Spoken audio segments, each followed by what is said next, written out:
C'est parti, c'est parti. Ce soir, c'est un cours sur la vérité. Titre, la vérité pour l'éternité. Vous allez voir à quel point ce titre-là est vrai. Tant qu'à faire un cours sur la vérité, il faut faire un vrai titre.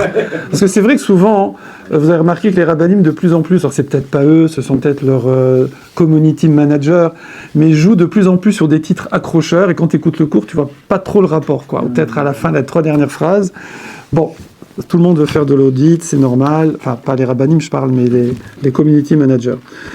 Ici, on voit dans la paracha, je vais commencer un peu par ici avant de vous dire le scoop. C'est très joli, c'est toujours de Rav Abergel, un Rav Zatzal, qui est niftar il n'y a pas très longtemps. C'est un Rav qui avait plusieurs kolulim avec des milliers d'avrechim, qui est incroyable, extraordinaire, un grand kabbaliste aussi, comme on dit. Et il a écrit un livre en 5 volumes, qui s'appelle Imre Noam sur le Chumash. Si quelqu'un va en Eretz et qui peut me le ramener, je lui paye le double, d'accord ? Comment s'appelle le livre ? Imre Noam. Parce que à la synagogue où je vais, Etzraïm, à Saint-Maur-des-Fossés, il n'y a que le Bereshit, il n'y a pas les autres. De Rav Abergel, Yoram Abergel. Je peux peut-être l'avoir. C'est vrai ? J'ai Comment ? un oncle qui travaille dans un magasin comme ça. Ah, je veux bien, voilà. Vous voulez le voir, quoi ? Ah ouais, je veux bien. Imre Noam, de Rav Yoram Abergel Zatzal. Alors, il dit comme ça que Akadosh Baruch Hu, il a créé le monde sur des fondations. C'est quoi les fondations du monde ? C'est la Torah. Alors, c'est vrai que la Torah, c'est l'ADN du monde, c'est le plan, l'ADN du monde. Mais il a créé sur le Emet. D'ailleurs, au début, il y a les lettres Emet et tout, à la fin, mais ça, je ne vais pas rentrer là-dedans. Il a créé le monde. Le monde est basé sur le Emet. Et le seul qui est vraiment Emet, on dit Chotmo Emet, Chotamo Emet, c'est Akadosh Baruch Hu, enfin de base, c'est Hachem. Et de façon très poétique, le Rav Abergel Zatzal, il dit qu'Akadosh Baruch Hu a attendu. Intin vetsipa. C'est qu'on dit Tsipiti la Yeshua. J'ai attendu la Yeshua. On attend le Mashiach. Il dit Hachem a attendu combien plus d'un tiers de l'histoire de l'humanité, plus de 2000 ans, puisqu'on est à moins de 6000 ans. Il a attendu que naisse dans le monde un homme qui pourrait être à un niveau, on va dire, respectable de Emet. Évidemment, c'est un peu choquant de dire ça, heureusement, c'est pas moi qui le dis, tout ce que je vous dis, c'est marqué ici, je ne me permettrai pas. Et dit, cet homme-là, c'est qui ? C'est Yaakov Avinu. Il dit, il a fallu attendre jusqu'à Yaakov Avinu pour qu'il y ait une personne, il dit comme ça, que naisse dans le monde quelqu'un qui soit raoui ou matim, l'écart, qui soit apte à ça, qu'Hachem va lui donner la midat à Emetz. Et c'est qui ? C'est Yaakov Avinu. Évidemment, alors vous allez me dire, mais c'est choquant. Et quoi, Avraham Avinu, il n'est pas Emetz, et Yitzhak Avinu, il n'est pas Emetz, c'est choquant, d'accord ? Non. Évidemment qu'Yaakov Avinu est arrivé à ce niveau-là, sur la continuité de Yitzhak et de Avraham. Sans Avraham et sans Yitzhak, il n'y avait pas Yaakov. Je ne parle pas génétiquement, je parle au niveau spirituel. Et on sait que Yaakov Avinu, la Midat Haemet, ou Tiferet, dont on dit, et qui correspond aussi aux Sphirot, c'est la compile, c'est l'harmonie entre Chesed d'Avraham et Gvura de Yitzhak. Et donc il fallait descendre. C'est vrai que à la fin, celui qui construit une maison, je donne cet exemple comme ça qui me vient par votre mérite spontanément. Quelqu'un qui construit une maison, quand tu viens, tu dis merci monsieur l'architecte, l'ingénieur, il a construit la maison, ok ? Mais cet architecte, cet ingénieur, s'il n'y avait pas des gens qui avaient fait des briques, des poutres et des fils de fer et des câbles et des trucs, il n'y a pas de maison, tu ne fais pas avec des chewing-gums, d'accord ? Donc, il fallait les matériaux. En plus, dans mon exemple, c'est pas le même niveau. Faire des matériaux, construire une maison, c'est pas la même chose. Mais là, c'est le chesed et la gvura, c'est vraiment descendre le chesed dans le monde et descendre la gvura dans le monde, c'est pour toute l'humanité, pour l'éternité. Ça, c'est le travail d'Avraham et de Yitzhak.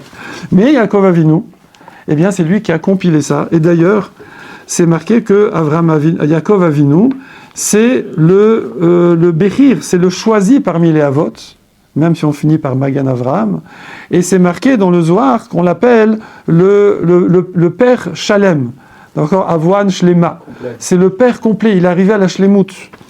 Et effectivement, Akadosh Baruch Hu va lui donner le Emet. Titen, Emet, le Yaakov.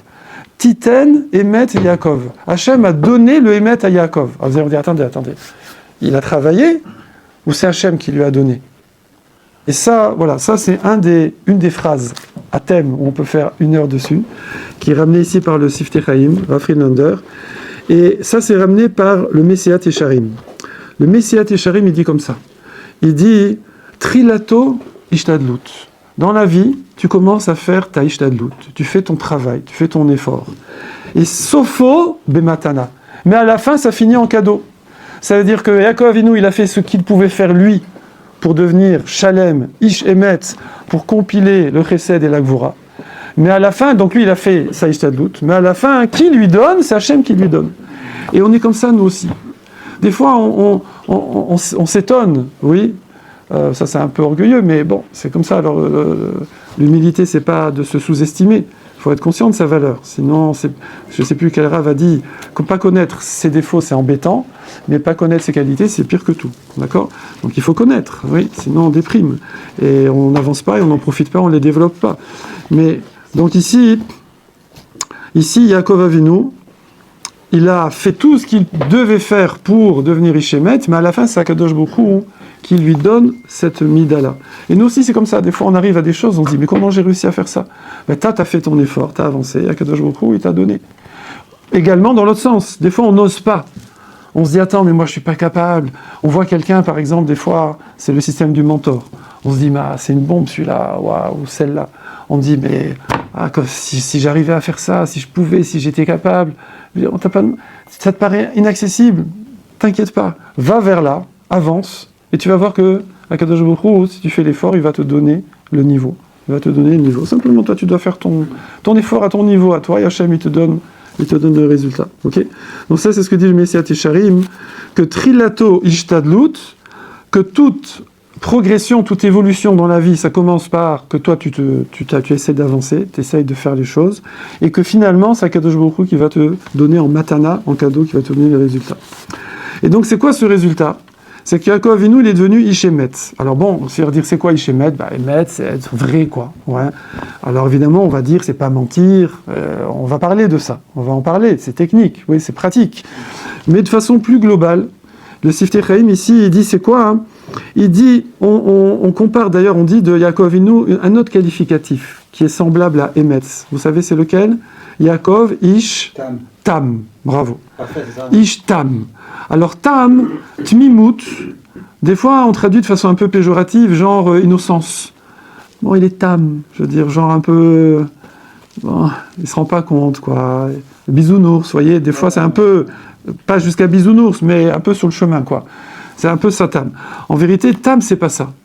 Tam, c'est intègre, c'est droit, et Rashi donne une définition très claire. Donc on dit Yaakov, Ish Tam, Yoshev Ohalim, parce qu'évidemment, comment on peut être Tam, droit, c'est en étant assis dans la tente, c'est-à-dire en étudiant. Il n'y a que la Torah qui est droite qui peut faire que quelqu'un est vraiment droit. Beaucoup de gens, ils se croient droits. Mais si on a une référence tordue, bah oui, on se croit droit quand on est tordu. Okay?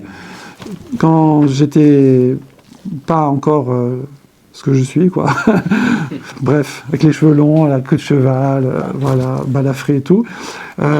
J'étais arrivé à une conclusion dans la vie qui m'est restée. Il y a très peu de choses de cette époque qui m'est restée philosophiquement, mais ça m'est resté.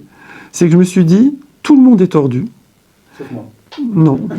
Moi aussi, je suis tordu. Tout le monde est tordu. Mais quand je rencontre quelqu'un et j'ai l'impression qu'il n'est pas tordu, qu'il est droit, c'est qu'on est tordu pareil. Pas mal. C'est pas mal. C'était pas mal, hein. Pour un fry, c'est pas mal. Voilà. Et bon, Baruch Hashem, maintenant j'ai une autre définition, c'est que la Torah est droite, tu veux te redresser, tu suis la Torah, et voilà, tu as le patron, tu suis. Voilà. Alors Yaakov, Ishtam, Yoshev Ohalim. Pour être Tam, il faut être Yoshev dans la tente, il n'y a pas d'autre solution, sinon c'est que des illusions, ou des illusions. Maintenant, comment le Targum, Onkelos, qui n'est pas qu'une traduction, vous savez, c'est une explication, comment lui traduit, il explique Tam, il dit Gver Shalim, un homme Shalem, complet. Complet, ça parle déjà plus, ça veut dire qu'il n'y a rien qui manque. Tout est là, il n'y a rien qui manque. Ouais. Ça peut être parfait aussi, non? Comment? Ça peut être parfait aussi. Bah, du coup, ici, oui, Shalim, puisque le Onkelos, il dit, ça veut dire Shalim. Ouais.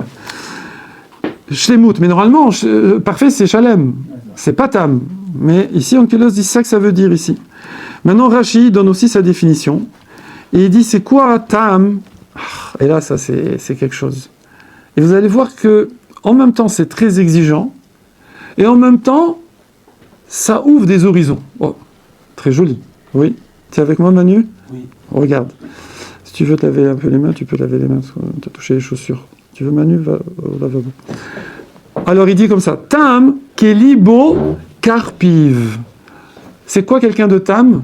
C'est que, comme est son cœur et sa bouche. Il n'y a pas de décalage. On dit aussi en informaticien, on dit toho keboro. On dit l'intérieur est comme l'extérieur, ou l'extérieur est comme l'intérieur. Il n'y a pas de différentiel. T'es pas genre, tu montres une affection pour quelqu'un, mais en vérité, au fond du cœur, tu as envie de l'étrangler, tu vois, etc. Tu te méniques, comme on dit. On n'est pas... Voilà. Alors, on sait qu'à l'époque de Rabban Gamliel, pour rentrer au Beth Midrash, il fallait toho keboro. C'était comme ça. Celui qui n'était pas cohérent intérieur-extérieur, il ne pouvait pas rentrer au Beth Midrash, il ne pouvait pas accéder à la Torah. Pourquoi? Parce que la Torah, ça grossit. Donc si quelqu'un est tordu, et que vous grossissez, ça grossit du tordu. Ça fait encore plus tordu. Mais quand après Rabbi Yoshua est arrivé, et ils l'ont nommé Nassi, alors lui, il a ouvert, il a dit oui, mais si on fait comme ça, au bout d'un moment, il n'y aura plus personne. Donc Hachem va nous aider, faire que la Torah va redresser les gens. Et donc, on a ouvert et on dit qu'on a rajouté je ne sais pas combien de bancs, etc. C'est une image. Et maintenant, effectivement, tout le monde a accès à la Torah. Et Akadosh Baruch Hu, il aide que celui qui est tordu, il se redresse grâce à la Torah. Il faut juste avoir l'intention de se redresser, c'est tout.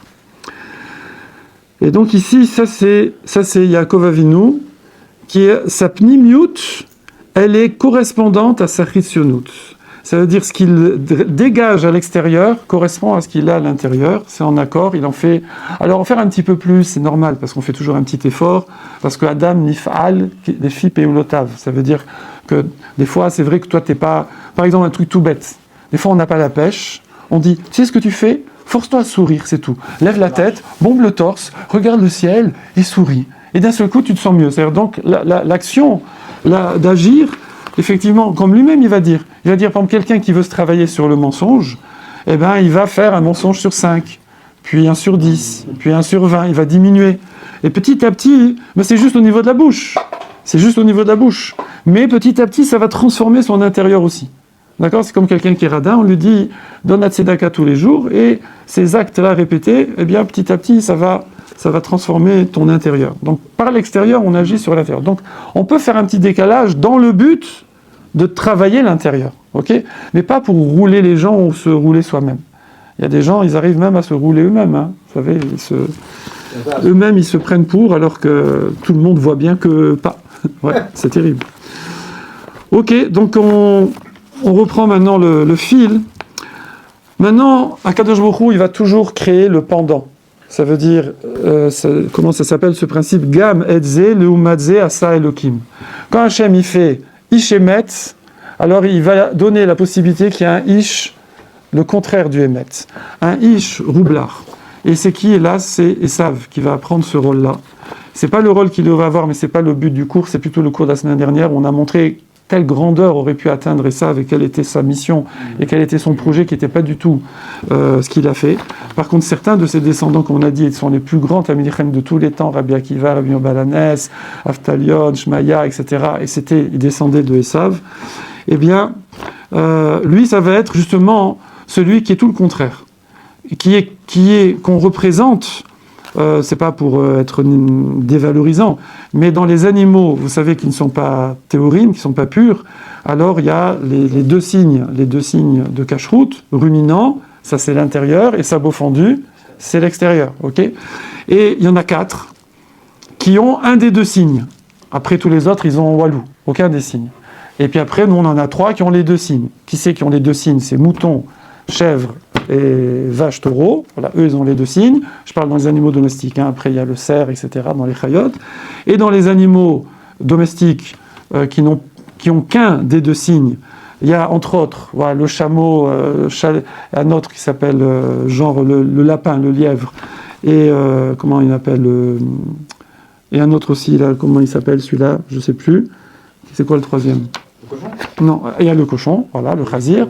Et donc le chazir, lui, qu'est-ce qu'il fait? Alors tous les trois autres, ils ont ruminant, mais ils n'ont pas les sabots fondus, donc ils ont l'intérieur mais pas l'extérieur, qui à la limite peut-être un peu moins grave. Ils ont l'essentiel, ils ont l'intérieur, mais bon, ils ont pas la carte d'identité. Et lui, le chazir, c'est le contraire. Il a l'extérieur, genre je suis cachère, d'ailleurs il est souvent comme ça, et par contre il n'a pas l'intérieur. Et ça, et là, ça va être... Alors, on n'est pas là pour faire le procès de Esav, évidemment. On est là, tout ce que la Torah elle raconte, c'est pour nous. Et c'est que nous aussi, des fois, on va être plutôt comme Yaakov, ou Chazé Shalom, des fois, on va être plutôt comme Esav. Des fois, on va être dans le vrai, on va être dans la tmimout, dans la shlimut, dans l'intérieur qui correspond à l'extérieur. Et puis, des fois, hélas, on va trébucher dans les apparences fausses et dans l'illusoire. D'accord ? On va essayer de paraître ce qu'on n'est pas, tromper les autres ou se tromper soi-même.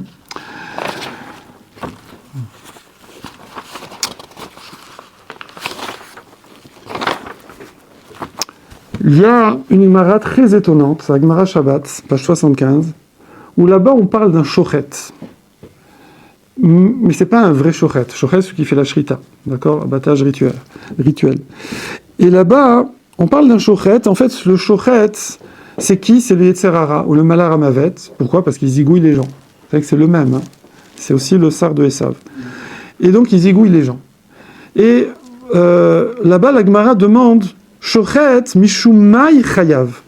Pourquoi le shochet, il est coupable ? Oui. Et d'ailleurs, la Gemara nous dit qu'à la fin des temps, Akadosh Baruch Hu, il va prendre le Yetzer Hara, le Malar Hamavet, et il va l'éliminer. Il va l'éliminer. D'accord ? Il va... Ouais. Et comment ça se fait ? Qu'est-ce qu'il a fait de... Pourquoi il est chayav ? Pourquoi il est coupable ? Je ne comprends pas. Le Malar Hamavet, le Yetzer Hara, il fait son boulot. Il fait son boulot. C'est Hachem qui l'a mis sur terre pour qu'il y ait un libre arbitre, pour qu'il y ait un challenge, pour qu'on ait un srar veonesh, pour qu'on ait une récompense, pour qu'on n'ait pas Nahmad et Kisoufa, le pain de la honte. Tout le monde spirituel, le Olam Haba, c'est uniquement le mérite qu'on a sur terre. Comme je dis à chaque fois, c'est pas Disneyland, t'arrives là-bas, t'as le ticket, t'as la moyenne. C'est ce que t'as fait. Ton Olam Haba, c'est ce que t'as fait, c'est toi qui le fais. Donc tu peux pas faire sans faire. Si t'as rien fait, il y a rien. Tu n'as que ce que tu as fait. Tout ce que tu as fait de spirituel, c'est comme si c'était emmagasiné là-haut. Et c'est ça ton Olam Haba. T'as pas 1 millimètre de plus, 1 millimètre de moins. Sauf que, attention. Donc, pourquoi ? C'est pour ça qu'Hachem a mis le Yetzer Hara, pour qu'on puisse avoir un mérite, pour qu'il y ait un challenge, qu'il y ait une force de résistance. Sinon, si c'est facile, on est des robots, et puis il n'y a aucun mérite, on produit rien. Alors, pourquoi il est coupable ? Pourquoi, à la fin des temps, on lui fait son procès à ce Yetzer Hara ? Alors là, la Gemara rit, c'est un Tosfot là-bas qui parle dans la Gemara, et il dit quelque chose d'incroyable. Ici, Tosfot, il dit Mishum Tsovea. Même c'est Rav, en fait, dans la Gemara, là-bas, qui dit Mishum Tsovea. T'es avec moi, Manu ? Oui. Laissez les téléphones, les enfants. Mishum Tsovea. Tsovea, c'est la couleur, c'est le camouflage. Parce que le Yetzer Hara, il a fait du zèle. C'est quoi le zèle ? C'est que nous, on est des religieux. Alors, le Yetzer Hara, il s'est parlé aux religieux. On va parler du Yetzer Hara spécial religieux. Il y a le Yetzer Hara des pas religieux et le Yetzer Hara des religieux. Vous savez qu'est-ce qui fait le Yetzer Hara spécial des religieux ? C'est de celui-là dont on parle ici. C'est lui qui fait du zèle. Parce que c'est plus difficile d'avoir un religieux. Et il faut mettre un peu plus d'efforts, oui, pour l'avoir. Parce qu'il est religieux. Alors, comment on fait ? Qui c'est qui me trouve là ? Vous pouvez trouver, je vais chercher. Comment le Yetzer Hara va réussir à faire fauter un religieux ? Et t'es religieux. Dénaturer des concepts.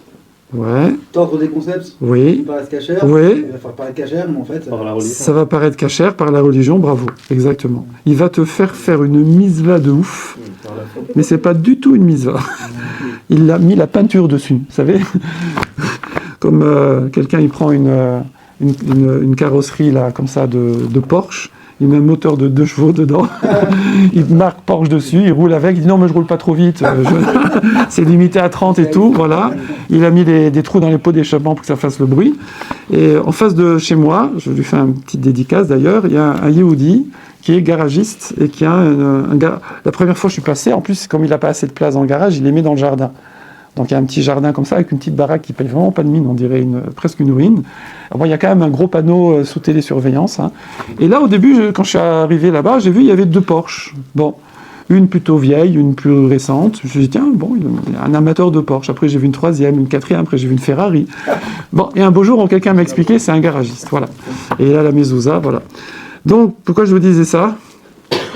Parce que Oui, parce que je mets une carrosserie de Porsche et tout, mais je mets une 2 chevaux dedans, un moteur de 2 chevaux. Donc ici, il nous prend une belle Avera, d'accord, et il la peint en mitzvah. Il met des panneaux mitzvah dessus, oui. Ici, il donne 2 exemples. On rigole, hein, mais bon, c'est hélas triste. Il dit par exemple, quelqu'un, un religieux, comment on va pouvoir le faire trébucher ? Alors, on va lui envoyer, Chazé Shalom, une femme mariée. Mskina, mais qui est malheureuse, qui est dans la misère, etc. Et lui, il va commencer à l'aider un petit peu, l'encourager, lui apporter des petits gâteaux, voilà. Et puis voilà, il la soutient, etc. Et puis, Chazé Shalom, qu'est-ce qui peut se passer ? Ou un autre exemple qu'il donne, bon, c'est pas moi qui choisis l'exemple, hein, c'est le Rav Abergel. Un autre exemple, il dit, c'est une personne, il faut le zigouiller celui-là. Alors, qu'est-ce qu'on fait ? Dans la tête d'un religieux, il va se dire, il y a marqué qu'il faut éliminer le rat du monde. Et ce type-là, c'est un mazik, c'est quelqu'un de dangereux. Donc il faut absolument le zigouiller. Il faut lui pourrir la vie. Il va lui pourrir la vie. Pourquoi ? Parce qu'il croit qu'il veut prévenir les gens. Il veut, soi-disant, protéger la population des effets néfastes de cette personne. Et en fait, il est parti dans un trip comme ça de Lachon Hara ou de Mossi Shemra. Ça m'est arrivé d'ailleurs il n'y a pas longtemps, mais ça, je vais le dire hors antenne. Enfin, chacun pourra trouver, hélas, des exemples où moi, j'ai vécu ça, j'ai vu ça des fois. On voit quand des fois, il y a eu des discussions entre 2 rabbinim, alors qu'eux-mêmes, c'est resté une marloquette clean et classe. D'accord ? On n'est pas d'accord, on se respecte. Et après, c'est les élèves qui se mettent dessus. D'accord, qui pensent que ça y est, c'est une guerre et qu'il faut aller, machin, alors que eux-mêmes ils ont jamais rien. Voilà. On voit Marcoquet, Bet Shammai, Bet Hillel. Ils avaient plein de Marcoquet, mais ils se mariaient entre eux. Ok. Alors c'est pour ça que on nous dit que le Yetzer Hara, il en a fait trop. Alors évidemment, moi, il reste une question. Hein, je veux dire, comment c'est possible ? Il n'a pas le libre arbitre. Bon, ça, il faudrait creuser là-dessus. Il ne répond pas à cette question. Alors maintenant, c'est pour ça qu'une personne, elle doit vraiment essayer, comme on a dit, petit à petit, tu es avec moi Manu, elle doit essayer, range ton téléphone, elle doit essayer de enlever toute parole de mensonge. Petit à petit, on fait le nettoyage, on enlève, arriver à être cohérent. Il y avait un Rav comme ça qui avait fait, bon maintenant, alors là, on est complètement là-dedans, on est dans le chat GPT et tout, mais il y a un Rav, je crois que c'était en Angleterre et pour la Yeshiva de Getset, je ne sais plus, ils avaient voulu faire une brochure. D'accord, à l'époque, on faisait avec, même pas Photoshop, je sais pas, ils faisaient avec des stylos. Et ils avaient mis des arbres devant le bâtiment, pour faire joli, sur la brochure. Le Rav a regardé la brochure, il a dit, mais il n'y a pas d'arbre. Oui, mais ça fait plus joli, Rav. Ah, ouais. Elle dit, mais non, c'est Sheker, il n'y a pas d'arbre. D'accord. Bon, je vous dis pas maintenant, alors je vous fais encore un scoop, le maître. Quand tu achètes sur Amazon, tu choisis un produit, après tu te dis, vous voulez le voir dans votre pièce. Vous avez vu ça ? Ah, oui, publicité pour Amazon, sponsorisez-moi Amazon. Tu peux le voir dans ta pièce, tu vas acheter une étagère, tu prends une photo de ta pièce, il te le met dans ta pièce. Comme ça, tu vois ce que ça donne. C'est sympathique. Voilà. Alors, maintenant, nous, on doit s'éloigner. C'est marqué, midvar sheker tirhak. D'une parole de mensonge, tu dois t'éloigner. C'est-à-dire, c'est même pas que tu dois pas la faire. Tu dois même t'en éloigner. La Torah, elle nous dit, tu fais pas ça. Mais là, carrément, tu t'éloignes. Et il y avait un Rav qui le disait d'une façon drache, ça veut dire d'une façon Rav Zouche. Il le faisait, c'est pas le pshat. Le pshat, c'est que tu dois t'éloigner d'une parole mensongère. Mais lui, il faisait un drache que midvar sheker tirchak. Ça veut dire, si tu dis du sheker, tu t'éloignes d'Hachem. Et il dit que Hachem ne supporte pas. La chose, puisqu'il a construit tout le monde sur le Hémet, la chose qu'il supporte le moins, c'est quoi ? C'est le sheker. Donc il faut éradiquer ça. Il n'y a pas de bracha sur quelque chose qui est mensonger. Il dit, quelqu'un, il croit que parce qu'il va faire des embrouilles, il va mieux gagner sa vie. Ouais, bon, pas besoin de donner des exemples, on connaît tous. Eh ben, c'est vrai que sur le moment, tout le monde connaît des gens qui qui ont fait des dizaines de milliers dans telle et telle activité énergétique, etc. Tout le monde sait ça. Mais où est-ce que ça va aller? Est-ce que ces personnes vont avoir la bracha de cet argent? Là, ok, même s'ils ont eu l'argent. Mais est-ce qu'ils vont avoir la bracha? Il faut voir la film jusqu'à la fin. Cet argent-là, hélas, on leur souhaite qu'ils fassent chouva et que ça n'arrive pas. Mais des fois, cet argent, il est porteur au contraire de choses négatives qui font que ça va, c'est pas ça qui va les rendre heureux. Et même, Chazé Shalom, je dis pas le contraire. Voilà. Mais si on nourrit ses enfants avec de l'argent pas cachère, ça va faire rentrer en eux la touma. C'est pas que inutile, c'est nocif. Ok. On voit que, bon là, il dit quelque chose de très dur. Je le dis ou pas? Ouais. Oui. Bon, vous avez vu qu'il avait dit. Hein. Il dit local lomar. Il dit c'est pas facile à dire. C'est pas facile à dire. Mais puisque le titre c'était la vérité pour l'éternité. Ici le Rav Abergel il nous dit et il va le montrer après avec Sarah Imanou. Il nous dit que ça peut arriver que quelqu'un Adam yagia la shamaim. Un homme il arrive dans le ciel à 120 ans.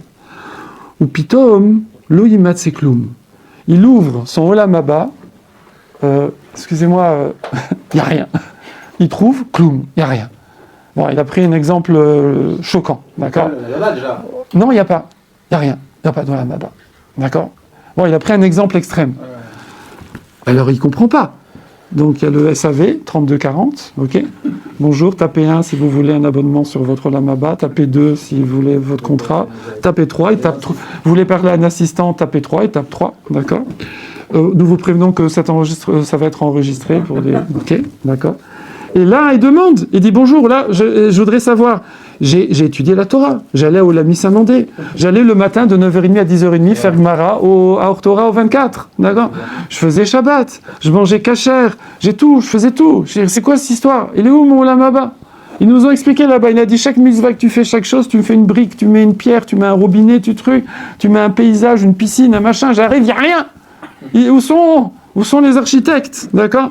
J'ai fait des milliers de mitzvot, j'ai pas arrêté. Où c'était? Qu'est-ce qu'on lui répond? Alors pour ça, il a dit, c'est pas facile à dire. Qu'est-ce qu'on lui répond? Le Beddin, il lui dit, c'est vrai. Cependant, vous avez beaucoup menti. Chaque fois que vous avez menti, vous avez enlevé un truc. À la fin, il ne restait plus rien. D'accord? Bon, c'est un exemple extrême, c'est pour nous choquer, pour vraiment nous enlever l'envie de mentir. Mais il applique ça. Alors, il faut le faire, hein, il se base sur des chazal, la Torah orale. Sarah Imanou, comme vous le savez, elle n'a pas menti pour gagner quelque chose. Elle n'a pas menti pour profiter de quelque chose. Oui, elle a eu peur. Quand les anges lui ont dit « tu vas avoir un enfant », qu'elle avait 90 ans, alors Vatisra, elle a ri. Elle a ri, d'accord? Évidemment, il y a plein d'interprétations. On ne cherche pas vraiment... Nous, encore une fois, à chaque fois qu'on parle des Havot, on transpose à nous pour nous apprendre des enseignements pour nous. Mais ce que vraiment a pensé Sarah Imanou, c'est dans un autre monde. D'accord? Bon, mais quand même, on a des enseignements. Okay. En tout cas, elle a ri, la Torah dit, parce qu'elle a eu peur. Et quand après Hachem a dit à Avraham, ta femme a ri, elle a dit non, j'ai pas ri. Donc elle a nié. Okay? Eh bien, c'est marqué qu'elle aurait dû vivre normalement 175 ans, comme Avraham Avinu. Elle avait 10 ans de moins. Pourquoi elle est morte à 127 ans? Où sont passées toutes ces années? Et là, il dit quelque chose d'incroyable. Il dit qu'Akadosh Baruch Hu, il lui a fait une tova.